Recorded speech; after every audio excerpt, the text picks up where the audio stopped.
Hello BookTube, my name is Elizabeth and welcome to Book Babble.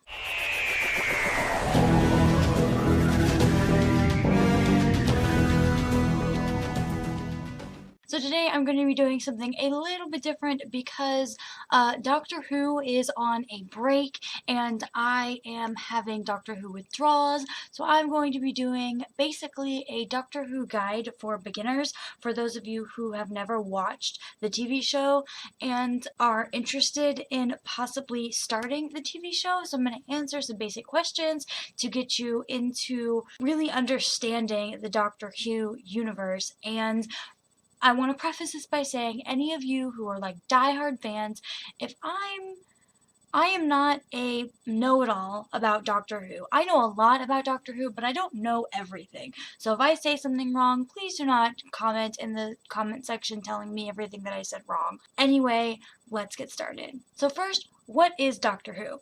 Doctor Who is a science fiction TV show that is produced by BBC that is about a time-traveling alien. Because it's about a time-traveling alien, a lot of people tend to put it in the genre of science fiction, but a lot of the different storylines and episodes can be classified as a lot of different things, including historical fiction, action and adventure, and so forth. There is an episode and a storyline for everybody in the Doctor Who universe. So what is Doctor Who all about? Basically, Doctor Who is an alien from the planet called Gallifrey. Time Lords like to stay out of the events of the universe, but the Doctor has taken a special liking to the humans of Earth and try and help them defeat all the bad guys and things like that we can encounter. How does the Doctor travel in space and time, you ask? And the Doctor travels in a time-traveling machine called the TARDIS, which stands for Time and Relative Dimension in Space. A very important part of the Doctor Who canon is that TARDIS machines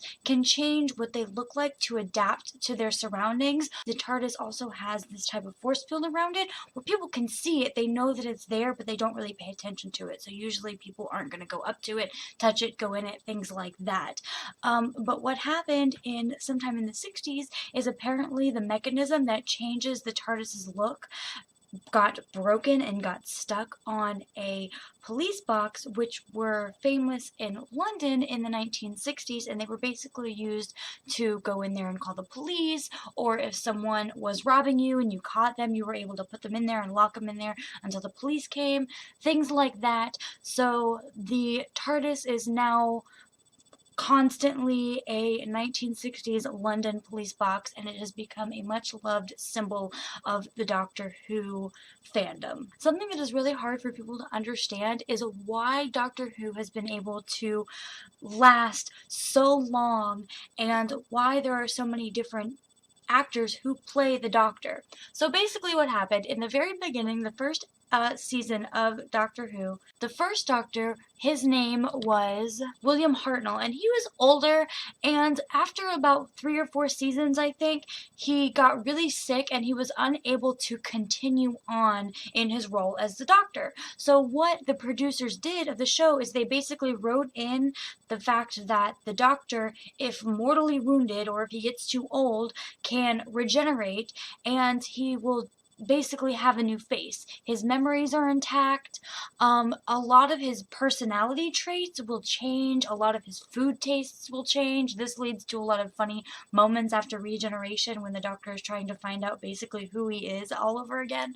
But the only difference is that he has a new face and his personality traits. He still has the same memories. He still knows who he is and things like that. There have basically been 12 Doctors in the Doctor Who universe. That does not include the Wartime Doctor, but in order to not give away spoilers, I won't tell you guys about him. It gets a little bit confusing. You're going to have to watch the series to understand who the Wartime Doctor is. But basically there is been 12 Doctors, the most latest being Peter Capaldi. Now, the Doctor doesn't usually travel alone. He tends to pick up companions who are usually from modern-day Earth, but he has had companions who are from different time periods and even from different planets. There have been over 20 companions in the whole Doctor Who series, and each of them has their own traits and their own quirks that we fall in love with. My personal favorite was, hands down, Amelia Pond. all the way. Doctor Who usually comes in contact with many different villains on his travels, but a lot of the same ones repeat over and over and over again. For example, the Daleks and the Cybermen and things like that. But each episode usually contains a new villain for us to fall in love with, and a lot of the main plot points of the show have to do with the same 10 or 15 villains that we see a lot. Now, this is where it gets a little bit confusing. How to watch Doctor Who. So basically, like I said in the beginning, Doctor Who has been around for 50 years, not consecutively, because it aired in 1968 and went on continuously until 1989. And then in 2005, there was a reprise of the series which started with Christopher Eccleston. So when it comes to advice on how to start watching Doctor Who, I honestly think that the best way to start watching Doctor Who is the way that I did it. And I'll give a little bit more of an explanation here in a minute. But the way that I started was I started from the first episode of March of 2005 with Christopher Eccleston, and I went on from there. I've watched every single episode since that first one in 2005. I've watched Christopher Eccleston, David Tennant, Matt Smith, and now Peter Capaldi. I've seen the latest 4 Doctors, and I absolutely love the series. I don't feel like I'm missing out on anything. I have watched the spin-off TV show, which is called Torchwood, but again, if you never watched Torchwood, you will still be able to benefit greatly from the series and enjoy it just fine. A lot of people debate on whether or not it is a good idea to either start from the beginning in 1963 or to start from the new reprise series in 2005. And like I said, I started from the 2005 series and have gone on. But here's my 2 cents on the episodes that ran from 1963 to 1989. I don't think that you have to watch those shows in order to enjoy Doctor Who, because I haven't. The reason why I say that is because in the 1970s, BBC, before there was a really cheap, convenient way to store film, the BBC started unsystematically destroying a lot of film tapes of Doctor Who and a lot of their other shows that they kept in their archives